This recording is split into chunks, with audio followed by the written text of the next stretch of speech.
Money changes everything. That's what my dad always said when I was growing up. But I never truly understood what he meant until the day my mother died and left me her life insurance policy. I was 24 when it happened. One minute I was a normal young woman working an entry-level marketing job, living in a cramped apartment with 2 roommates, and the next I was a millionaire. Mom had been smart with her investments, smarter than any of us knew. The policy was worth $2.8 million. Dad took it hard when she passed. For months, he barely left the house, barely spoke to anyone. I'd bring him groceries, make sure he ate, try to get him to join the land of the living again. Then he met Victoria. Victoria swept into our lives like a hurricane in designer heels. She was everything my mother wasn't. Loud, flashy, obsessed with status. She was also 15 years younger than my father and worked as a luxury real estate agent. "Your father needs someone to take care of him," she'd say, rearranging the furniture my mother had picked out. "And this house needs a woman's touch." I bit my tongue every time she said things like that. After all, Dad was smiling again, leaving the house, seeming more like his old self. If Victoria made him happy, I could learn to live with her constant jabs and subtle put-downs. Then came the day Dad announced they were getting married. "Isn't it wonderful, Sophie?" He beamed, holding Victoria's hand across the dinner table. "We're going to start a whole new chapter." Victoria's smile was all teeth. "And of course, we'll need a new house to start our new life. Something more suitable." Her eyes swept dismissively around my childhood home, the home my mother had lovingly decorated over 20 years. I should have seen it coming. Within a week, Victoria had convinced Dad to list our house. "The market is hot right now," she argued, "and I've found the perfect place for us." The perfect place turned out to be Oakwood Manor, a sprawling colonial revival mansion in the city's most exclusive neighborhood. Victoria had been trying to sell it for months without success. The price tag of $3.2 million was steep even for that area. "But with your father's savings and the money from this house," she explained, gesturing around my childhood home, "we can almost make it work. We'll just need a small mortgage." I watched Dad nodding along, completely under her spell, and felt my stomach turn. He'd worked so hard his whole life, saved so carefully, and now Victoria was going to burn through it all for a house neither of them could really afford. "Dad," I tried one evening when Victoria wasn't around, "are you sure about this? The maintenance costs alone on a house that size." "Sophie," he cut me off, his voice gentle but firm. "I know what I'm doing. Victoria knows the real estate market. She says this is a solid investment." I wanted to scream that Victoria only knew how to spend money, not save it. That the commission she'd make on selling both houses was clearly clouding her judgment. Instead, I just nodded and kept my concerns to myself. The wedding planning started immediately. Victoria threw herself into it with the same excessive enthusiasm she brought to everything else. No expense was spared. The most expensive venue, the fanciest caterers, the works. "It's going to be the event of the season," she'd gush during our forced family dinners. "Everyone who's anyone will be there." Then came the day she dropped her bomb. "Sophie, dear," she said, her voice dripping with false sweetness, "about the wedding. I know you're expecting to be part of the bridal party." I wasn't. I'd made no such assumptions. "But I've already promised those spots to my nieces. They're much closer to my age, you understand, and they'll look so much better in the photos." I kept my face carefully neutral. "That's fine, Victoria. I understand." "Oh, good." She clapped her hands together. Because I do have a role for you. You can attend if you serve drinks." The silence that followed was deafening. Even Dad, who usually let Victoria's jabs slide, looked uncomfortable. "Victoria," he started, but she waved him off. "Oh, don't look at me like that. Sophie's always going on about wanting to help, wanting to be involved. Well, this is how she can help. We're short a server, and it would save us some money." I could feel Dad watching me, waiting to see how I'd react. Victoria was smirking, clearly expecting me to refuse, to cause a scene that would paint me as the difficult one yet again. Instead, I smiled. "Of course I'll help. Whatever you need." The look of disappointment that flashed across her face was almost worth the humiliation she was trying to inflict. What Victoria didn't know, what no one knew, was that I'd been watching her carefully these past months.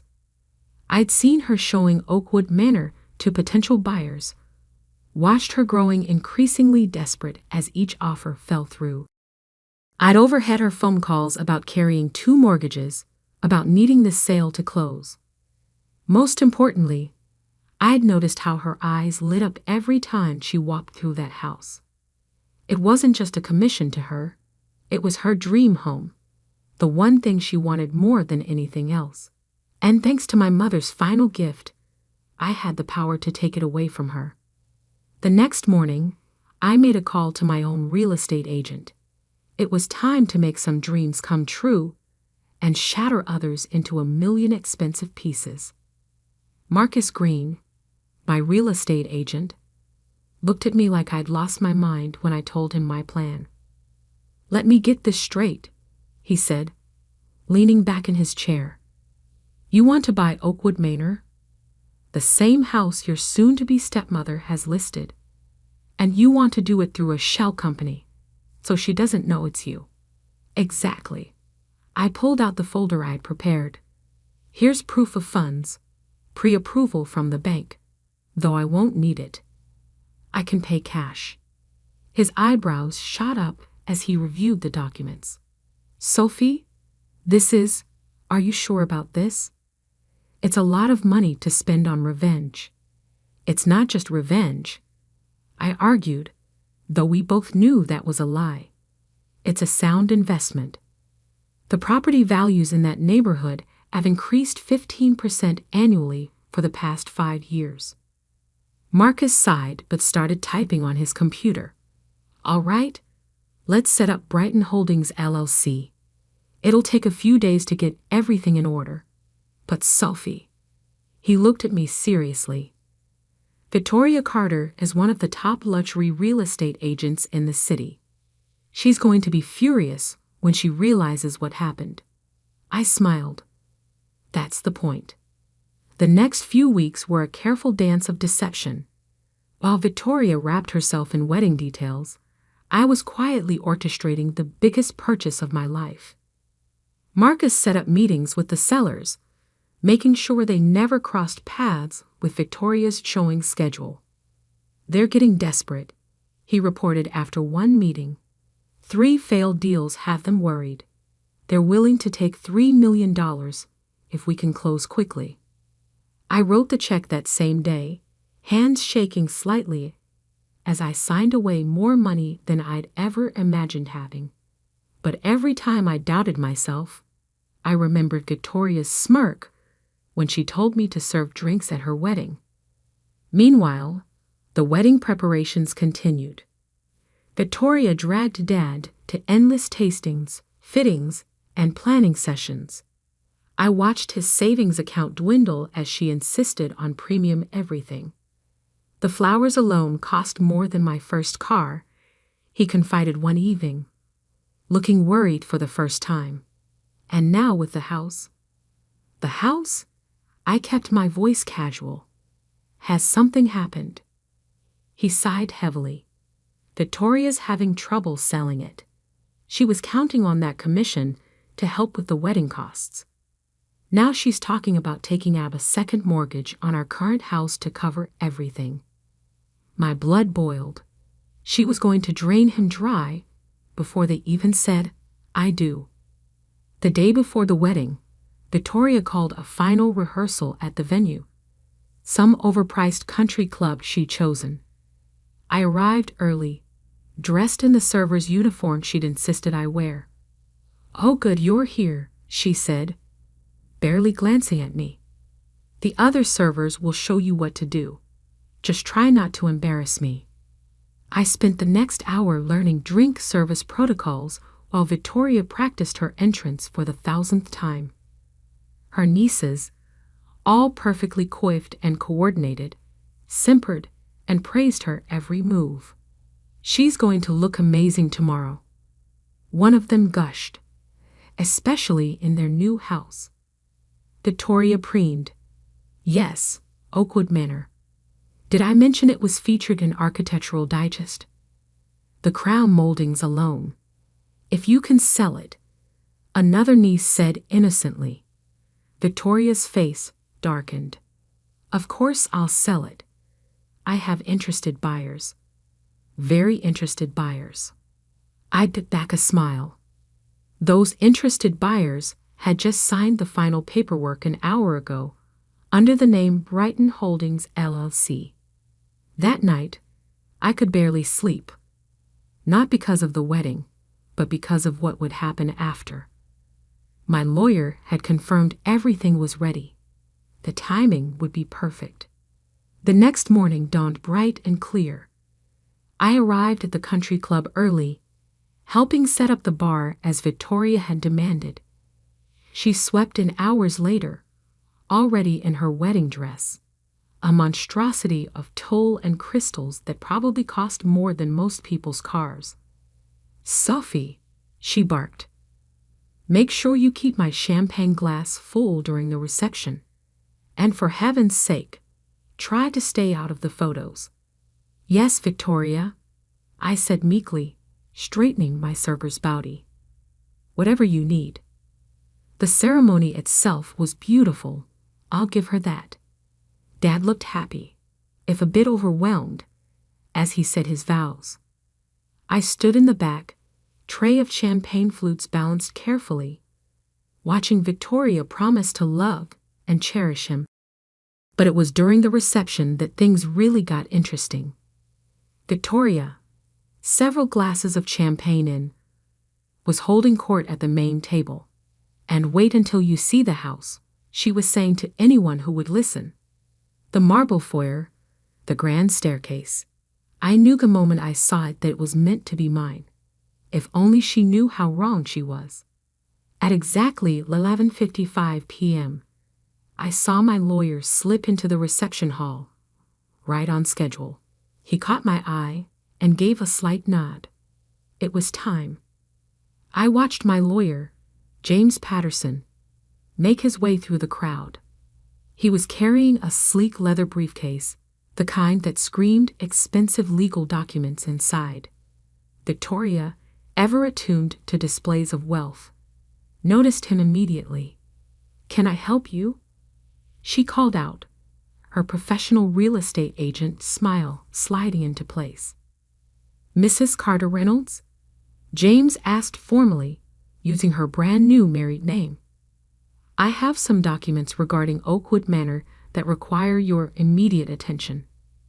Victoria's face lit up. She'd been drinking champagne all night, celebrating not just her wedding, but also her apparent triumph. "Oh, has someone made an offer?" "Actually," James said, pulling out a thick envelope, "the house has already been sold. These are the final executed documents. The new owners wanted you to have them, as a wedding gift." The color drained from Victoria's face. "What?" "That's impossible. I'm the listing agent. All offers have to go through me." "Not when the buyers work directly with the seller's agent," James replied smoothly. "Brighton Holdings LLC closed on the property this morning. All cash offer, no contingencies. The deed has already been recorded." Victoria snatched the envelope, her perfectly manicured hands shaking as she ripped it open. Around her, the wedding guests had gone quiet, sensing the drama unfolding. 3 million, she whispered, scanning the documents. They accepted 3 million, but I had it listed at 3.2. The sellers were motivated, James said diplomatically, and Brighton Holdings was ready to close immediately. Brighton Holdings? Dad spoke up from beside Victoria. Who are they? This was my cue. I set down my tray of champagne glasses and stepped forward, pulling out my own copy of the deed from my server's apron. That would be me, I said clearly. The silence that followed was absolute. Victoria's head snapped up, her eyes meeting mine with a mixture of shock and dawning horror. You, she choked out. But how? Remember my mother's life insurance policy? I kept my voice steady, professional. Turns out she left me more than enough to buy my dream home. Though I have to thank you, Victoria. You were right about those crown moldings. They really are spectacular. Victoria's face went from white to red so fast I worried she might faint. You little. She started to lunge forward, but Dad caught her arm. Victoria, he said sharply. What's going on? She spun to face him. Darling, she's trying to ruin our wedding. She's bought our house out from under us out of spite. Your house? I raised an eyebrow. But Victoria, you didn't own it. You were just the listing agent. And now, I smiled, channeling her own saccharine sweetness. You're not even that. One of her nieces gasped. Another started giggling nervously. Victoria looked like she might explode. You can't do this, she hissed. We had plans. The renovations. Our future. Actually, James interjected, as the new owner, Ms. Wilson has full authority to do whatever she wishes with the property, including, he paused meaningfully, terminating any existing purchase agreements. Dad was looking between us, his wedding day joy replaced by confusion and growing understanding. The money, he said slowly. Victoria, you said we had enough for the down payment. We did, she insisted, once I got my commission from the sale, and if we took out a second mortgage, and maybe borrowed against your retirement. I watched my father's face as the full picture of Victoria's financial plan became clear. She'd been counting on bleeding him dry to fund her dream lifestyle. Here's what's going to happen, I said, my voice cutting through Victoria's increasingly desperate explanations. I'm moving into Oakwood Manor next week. You two can stay in our family home. The one Mom and Dad built together. The one you were so eager to sell. I turned to my father. Dad, I've set up a trust to maintain the house. It's yours for life. No matter what. Victoria can't touch it.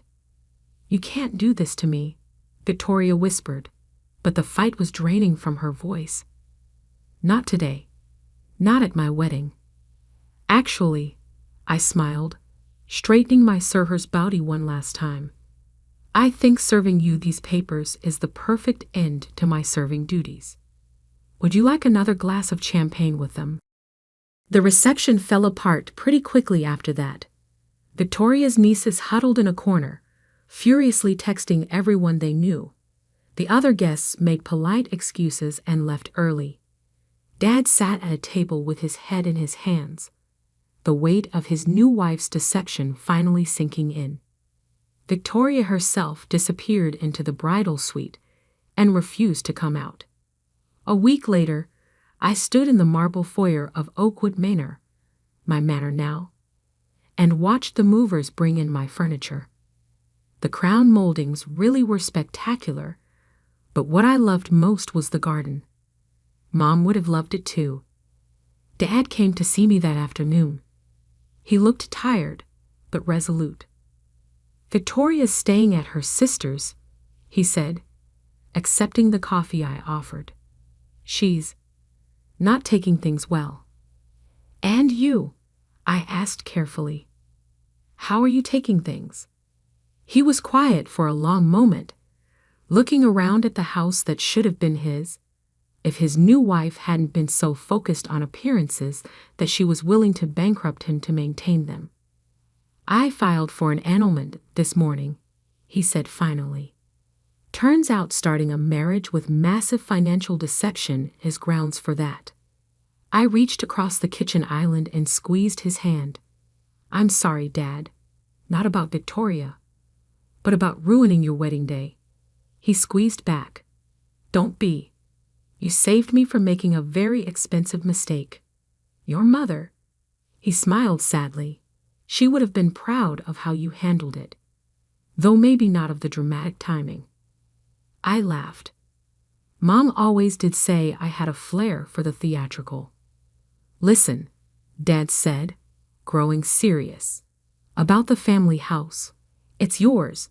I cut him off. "Like I said, I've put it in a trust. You can live there as long as you want. Victoria can't touch it, and neither can any future adventures in romance." He had the grace to look embarrassed. "Thank you, Sophie, for everything." After he left, I walked through my new house, all 8,000 square feet of it. The grand staircase that Victoria had coveted, the gourmet kitchen she planned to remodel, the master suite she dreamed of sleeping in. It was all mine now. I thought about her face when she realized what I'd done, the way her perfect wedding dissolved into chaos. Maybe it was petty of me to do it that way, to wait until her big moment to serve the papers. But then I remembered her smirk when she handed me that server's uniform, her casual cruelty in trying to humiliate me on what should have been a day of family celebration. Sometimes revenge is best served with a champagne chaser. 2 days later, a large envelope arrived from Victoria's real estate office. Inside was a single sheet of paper, her final commission statement for Oakwood Manor, showing a big fat 0. I had it framed and hung it in my new home office, right below the crown moldings she'd loved so much. As for the server's uniform, I had it bronzed and turned into a sculpture for my garden, a little reminder that sometimes the best revenge isn't just about winning, it's about serving it with style. Money changes everything. That's what my dad always said when I was growing up, but I never truly understood what he meant until the day my mother died and left me her life insurance policy. I was 24 when it happened. One minute I was a normal young woman working an entry-level marketing job, living in a cramped apartment with 2 roommates, and the next I was a millionaire. Mom had been smart with her investments, smarter than any of us knew. The policy was worth $2.8 million. Dad took it hard when she passed. For months, he barely left the house, barely spoke to anyone. I'd bring him groceries, make sure he ate, try to get him to join the land of the living again. Then he met Victoria. Victoria swept into our lives like a hurricane in designer heels. She was everything my mother wasn't. Loud, flashy, obsessed with status. She was also 15 years younger than my father and worked as a luxury real estate agent. "Your father needs someone to take care of him," she'd say, rearranging the furniture my mother had picked out. "And this house needs a woman's touch." I bit my tongue every time she said things like that. After all, Dad was smiling again, leaving the house, seeming more like his old self. If Victoria made him happy, I could learn to live with her constant jabs and subtle put-downs. Then came the day Dad announced they were getting married. "Isn't it wonderful, Sophie?" He beamed, holding Victoria's hand across the dinner table. "We're going to start a whole new chapter." Victoria's smile was all teeth. And of course, we'll need a new house to start our new life. Something more suitable.